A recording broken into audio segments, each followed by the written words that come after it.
Andriamanitra mipatsarany hira ho anao aho.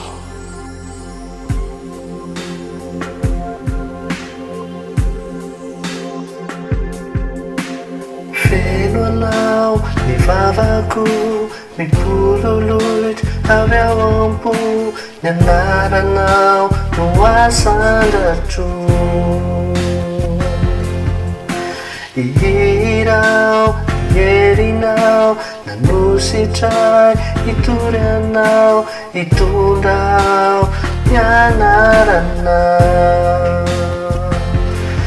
Alleluia,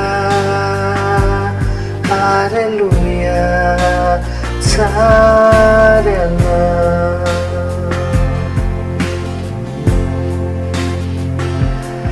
Alleluia, alleluia, tsara anao.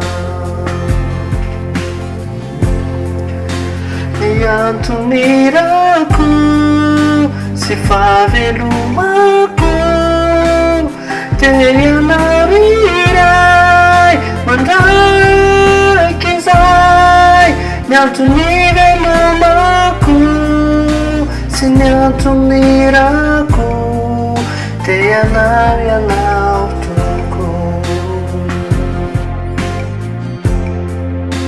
Dia ny antonirako sy fahavelomako dia ianao iray mandraiky izay.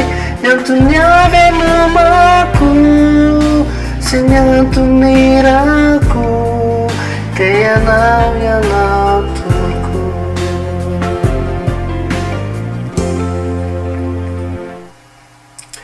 Andia kinany fo ventsony fanahiko, ny anaranao mamelona. Ny fagagany vitanao, ny zavatret hainao atao, tsy haiko ny tsy hirao anao. Alleluia, alleluia, mendrika.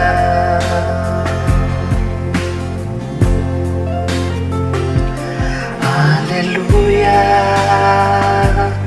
alleluia, mendrika.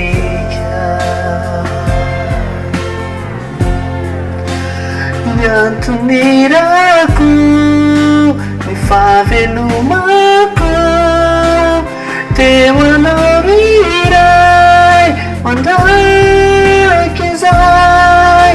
Ny antony velomako sy ny antonirako dia ianao toko. Ny antonirako, ny fahavelomako dia hoanao iray mandraiky izay. Ny antony velomako sy ny antonirako dia hoanao